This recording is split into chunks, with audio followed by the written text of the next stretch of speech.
Good afternoon. Dear Vice Rector, Professor Lohmann, dear colleagues, dear students, dear guests, I have the privilege to introduce you to two new colleagues of ours. We have two inaugural lectures, the first one from Christoph Studer. Christoph Studer has been appointed as an Associate Professor in Integrated Information Processing at ETH Zurich in June 2020. If you now wonder why there is such a long time in between his inaugural lecture and his appointment, well, I think we all know why. There has been something in between of us. No comments on this. Professor Studer received his Master of Science and his PhD degrees from ETH Zurich in 2006 and 2009. During his studies as a student, he was also a visiting researcher for smart antennas at Stanford. From 2009 to 2014, he was a postdoctoral researcher. He was at this time both with the Communications Technology Laboratory at ETH Zurich, and he was with the Digital Signal Processing Group at Rice University in Houston, Texas. After 2014 to 2019, he became an assistant professor in the School of Electrical and Computer Engineering at the Cornell University, Ithaca in New York State. From 2019 to 2020, he was promoted to associate professor, again at Cornell University, but this time at City, New York. Christoph, nice to have you here in this small city. Coming from New York to here, that's quite the thing. I hope it's not the downgrade. Let me also tell something about Professor Studer's research and teaching. He is interested in digital integrated circuits, both for wireless communication, digital signal processing, optimization, but also machine learning. Christoph, please.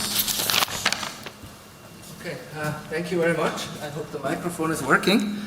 Thanks for the introduction. And today I would like to not tell you what we are doing specifically in research, but more how we are doing it in our group and what our approach is to design information processing circuits and systems.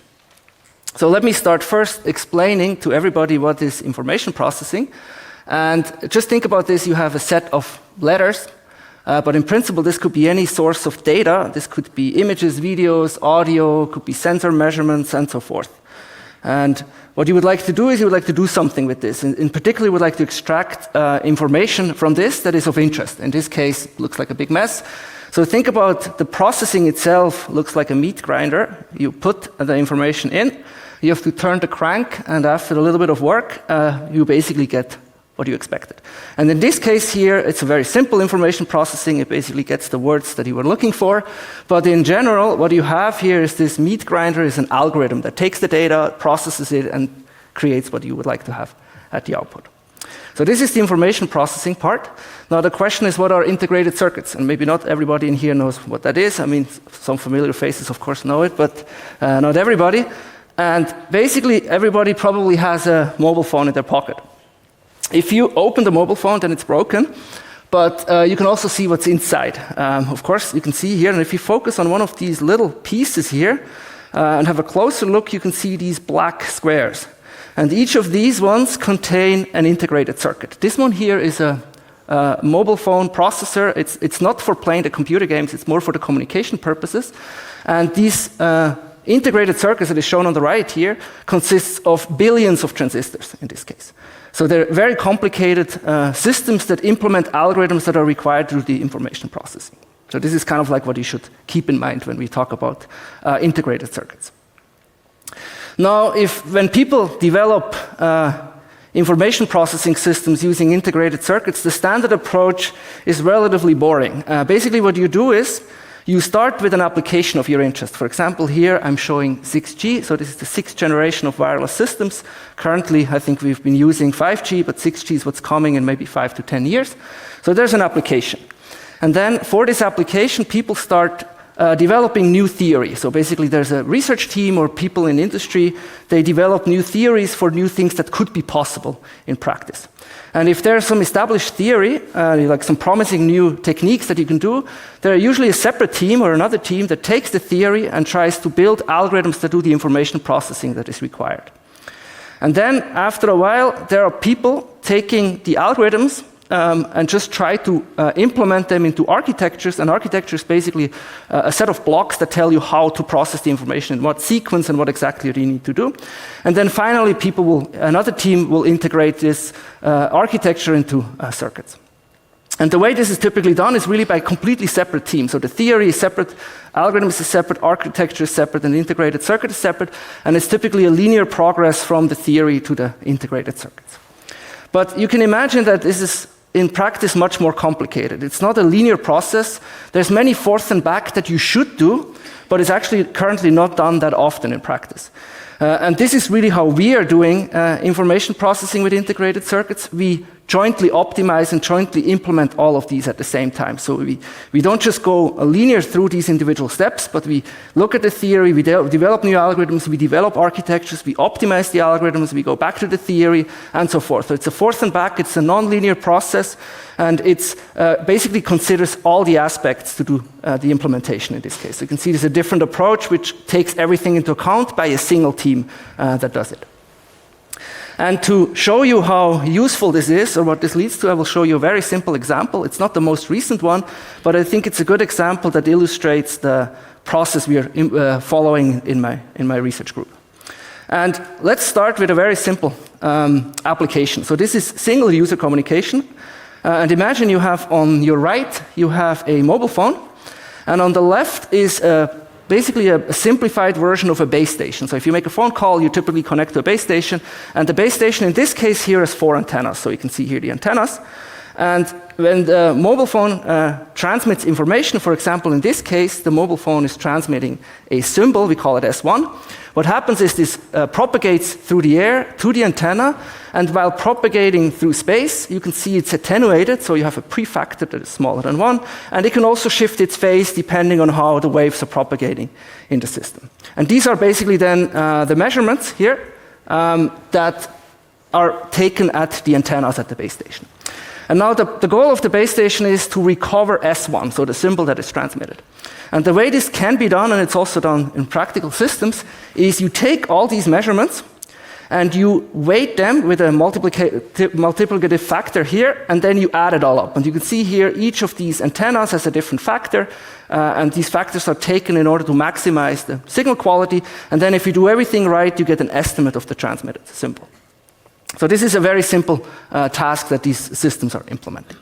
Now it gets more interesting if you have 2 users communicating at the same time. So not just one, but 2 users, so we have a second mobile phone. And imagine this second mobile phone sends the symbol S2. And if it does that, what happens at the base station, you get a superposition. So they're basically added up at the base station, and this is because they're communicating at the same time. And now the task of the base station is not just to extract the symbol of user 1, but also the symbol of user 2. But you see here, you basically have a superposition of these signals. So you have to somehow disentangle the superposition that you get at the base station using an algorithm or using a technique. And the way this is done is very simple. Again, you just make a separate branch, you take each antenna output, you use different set of weights, and you sum them all up. And if you pick the weights right, you will get your symbol that is estimated. And this technique is known as beamforming, and Professor Huang will tell you later much more about beamforming. But basically what these 2 operations do is that you form a beam exactly to this user equipment here, and another beam exactly to that, and then eventually you can separate them in space. Now 2-user communication is not that interesting. What is more interesting is you have multi-users, so in this case we have only 5, but it could be way more. And if they all transmit at the same time, then you get a superposition of all the 5 signals at the same time. Now we have 5 mobile phones, but we only have 4 antennas. In practice, you would have to add more antennas, at least as many antennas as a user to make things simple. And so the receiver would look like that. We would have to add more antennas at the base station. We do something which is a matrix vector product. Basically, that's the generalization of the 2 things that I was showing with these arrows and weights. And then if you do this right, you get the signals of each of these users at the output. And for those who don't really know what the matrix vector product is, it's a complicated way of writing what I just was explaining before. You collect all the antenna measurements in a vector here. I'm trying to see whether this works here. Yes, here in this side. Then W is this set of weights that you need. It's a matrix. And if you perform this matrix vector operation, you get a vector, and each entry of the vector corresponds to one of these symbols. So it's not that complicated of a task. So for multi-user communication, one specific task a base station has to do is doing these matrix vector products. And we will focus a little bit on that. But of course, some people in here would say, yeah, matrix vector products is easy, why do you even talk about this? And it is not that hard if you don't have to do that many matrix vector products, and if you have to do small matrix vector products. But if you look at future wireless systems, for example, what people think may be part of 6G, it could be that you have to support up to 16 users at the same time, and you will have maybe 256 antennas. And if you have that, the matrix that you have to multiply with a vector has 16 rows and 256 columns, so quite a lot of entries. And on top of that, you have to do these matrix vector products, not like once per minute, but you have to do it actually 2 billion times per second, these matrix vector products. And this results in about 8 trillion multiplications per second that you have to do. And if this doesn't really tell you much, every person on Earth would need to multiply 4,000 numbers per second. And that's about the amount of work that needs to be done. So this is a quite impressive number. Now, we know computers are very fast, so let's see, is this actually difficult to do these 2 billion matrix vector products per second? And on the left side is an integrated circuit. This is the processor in a modern Apple laptop. It's the M2 CPU. And if you do this matrix vector product, you can do about 60,000 per second with this. And if you do that, you consume about 25 watts of power, and the chip area here, so the area of this integrated circuit is about 150 square millimeters. It's not that big. You could also take a little bit more sophisticated processing engines or more sophisticated integrated circuits. It's here in the middle. This is an NVIDIA GPU, graphics processing unit. It's very well suited for matrix vector operations. And if you do this, you get about 50 million, so it's about 1,000 times more than the Apple CPU. But it does it at significantly more power, so you see it's about 10 times more power, and it's about 5 times more area. But still, you can get higher, but you're still far away of 2 billion matrix vector products per second. You could also build a custom ASIC, that's an application-specific integrated circuit. This is basically a circuit that can only do one thing, but it can do it extremely well. And this one here is an example of one that can really just do matrix vector products, and otherwise it cannot do anything. And with this one, you can achieve 2 billion matrix vector products, and you can do it at similar power as the processor here, and a smaller area even. But the problem is we are not there yet. It would be very cool if it would be done, but the power of 30 watts about is still quite high, because this is not the only task a base station has to do.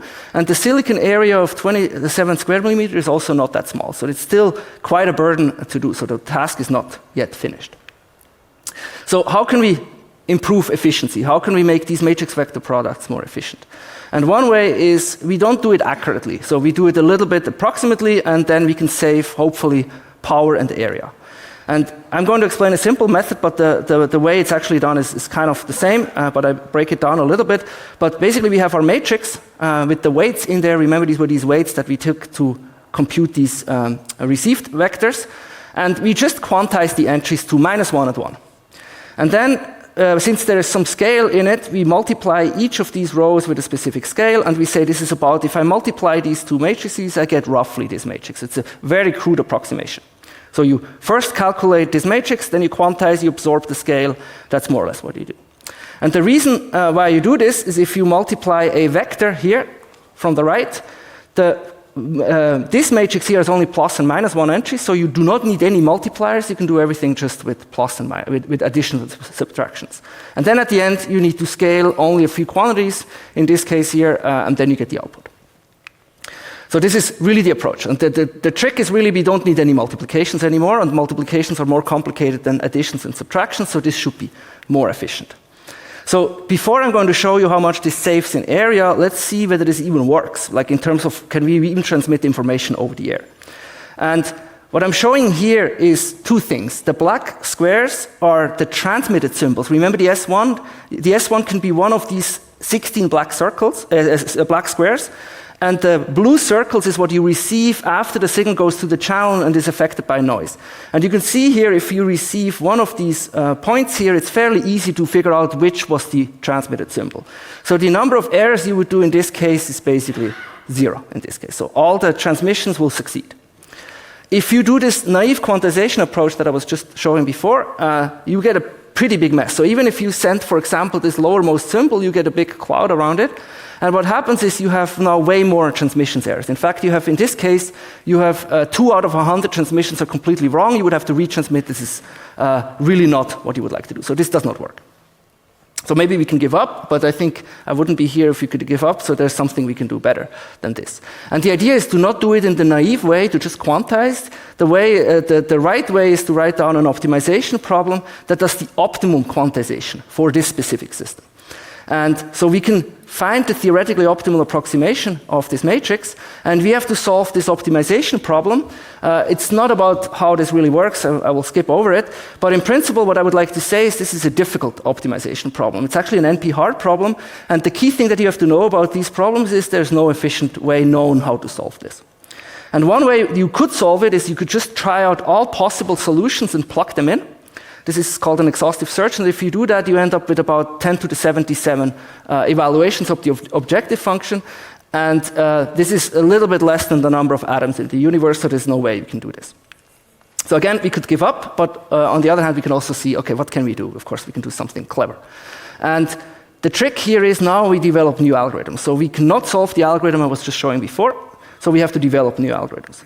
And one approach to such complicated problems is to simplify or relax them in this case. But when you relax an optimization problem, you have to be very careful. If you relax it too much, it becomes useless. And if you don't relax it enough, it's still as hard as the original one, so you have to be very responsible in how you do this. And we developed a technique which is known as biconvex relaxation.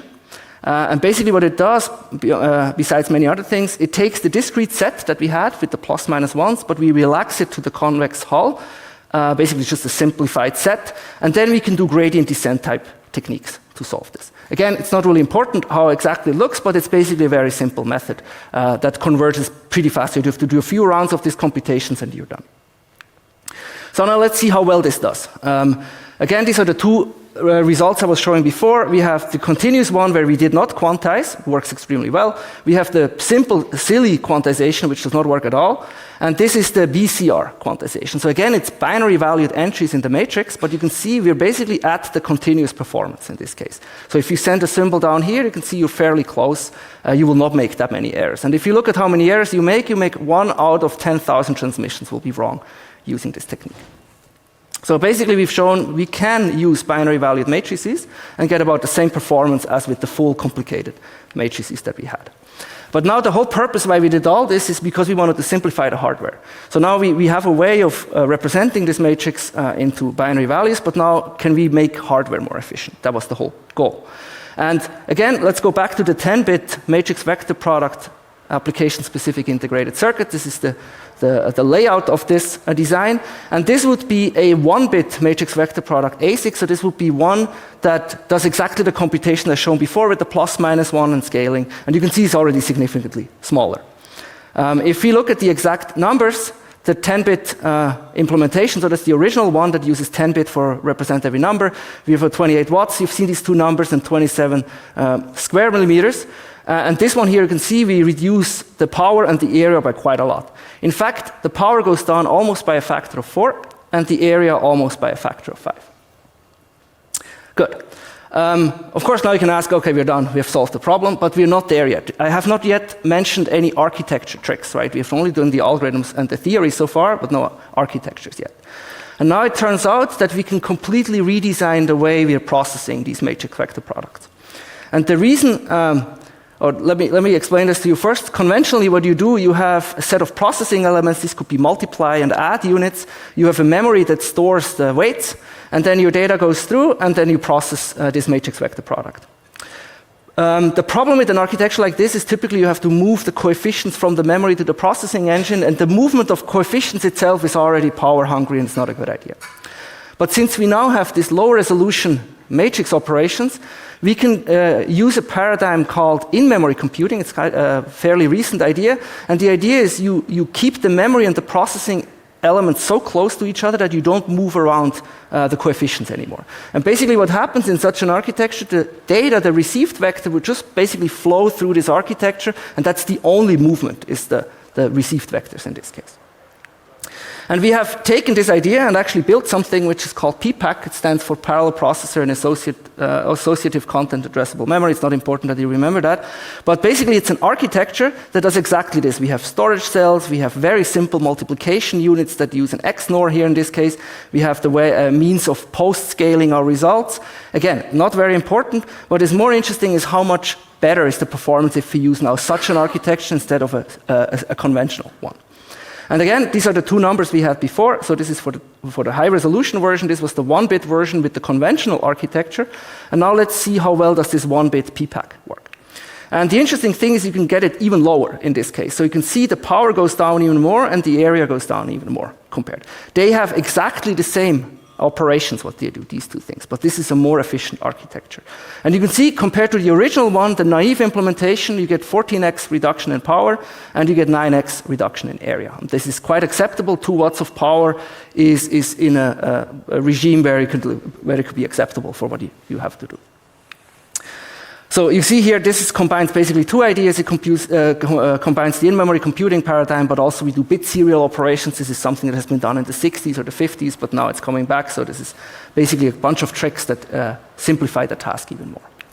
Now this is showing you kind of the path, how we got there. It was a lot of forth and back, but we also put everything into one chip. So this is now an integrated circuit on the right, and we have fabricated and tested it, of course.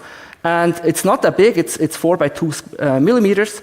And you can see here the center, most of the part is occupied by this PPAC, what I was just mentioning, but it also contains the data converters that would take the signals before you can actually process them in the digital domain.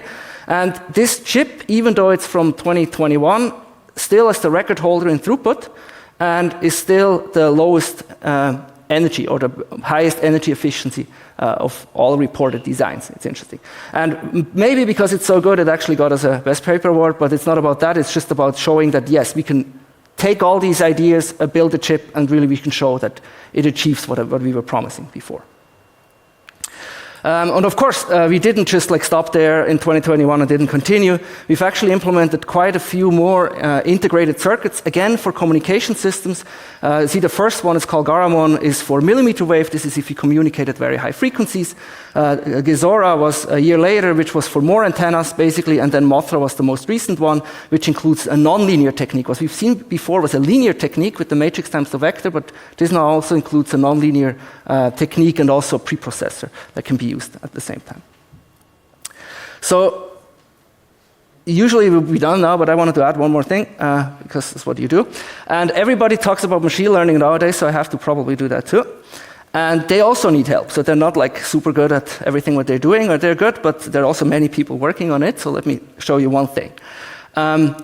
Maybe most of you have heard of these large language models, like for example ChatGPT. And if you look how they're built, they have a huge amount of these parameters. And these are basically numbers similar to the numbers we had in this matrix. And you can see here it's in the trillions. So if you look at the largest ones, they're huge. And neural networks, basically what they're many, many matrix vector products. So not just one, I've only shown one for the wireless application, but there are many cascaded in one. So you can imagine now maybe there's some connection between what I was just telling you and what people do in machine learning. And yes, we can do exactly the same idea. So, and this is a known idea. You can take these neural networks and you can binarize the weights. So they do this too, to basically make them simpler. And if you do that, you can save about 8 times the memory storage, so the storage that you need to store to save the parameters. This is a different application. This is not a large language model because it's difficult to train them on your own. So this is the state of the art for an image recognition task, and you can see with the full precision, so this is not quantized, you get about 1.7% errors, meaning wrong classifications. You can binarize it, and there's a state of the art, so it's the best method in the literature. It basically is for the same task, but you can see here it's almost 10% of errors, but of course it would be 8 times smaller that you can probably deploy it on a phone or something like that. And if we use the techniques I was explaining, or similar techniques, I'm not going to tell you exactly how we do it, but we can get it down much better than the state of the art. It's actually quite impressive to get almost halfway back to the full precision one. So you can see here we gain 5.1% points over the state of the art. So this is the state of the art that is published right now, and this is what we could do by using our methods in this case. And this really shows the advantage of our approach. So it's not just confined to wireless, but if we develop a new technique, it could potentially be used in a completely different field. We jointly optimize our techniques. We also look at the theoretical aspects. We build new algorithms. You've seen this. We have developed specific architectures that exploit this. We've implemented it. So really, this is the advantage of this approach. And besides getting better results, it's also much faster. Typically, if you have separate design teams, it takes years, 5 to 10 years for an idea in theory to propagate through a practical implementation. We can do some of these things in a year. So this is another advantage of this holistic approach. And of course, we've not done just what I was showing you, we've done many more things, and I didn't want to show off all the things, but I just want to quickly go through. We've done quite a lot using exactly the same research approach for millimeter wave communication, where you have arrays with way more antennas that I was just showing before. We've also been working on making communication systems resilient to jamming attacks, for example, if you have people trying to disturb your communications. We've developed new algorithms and also circuit designs for that. We've also have a system that runs 5G over the air using GPUs on a graphics processing unit, so basically software defined, not in an integrated circuit itself. We've also worked on techniques that would allow to do positioning in this room here. In here you would not have GPS connectivity, but you can do positioning using some of the techniques we've been developing. We've also worked on lightweight neural nets, you can imagine, because I was just showing you a cool result in neural nets, so we're definitely working on that as well. And we've also used our approach to do audio signal processing. For example, we've developed a music instrument that uses the same techniques with a very complicated method that creates sounds that you otherwise would be difficult to do. Yes, so basically that's it. And I would like to thank all my PhD students, of course, in the top left corners, and then, of course, all my collaborators. And you can see here, doing such an interdisciplinary research approach, you involve many collaborators, and of course, without them, I wouldn't be standing here. So thank you very much.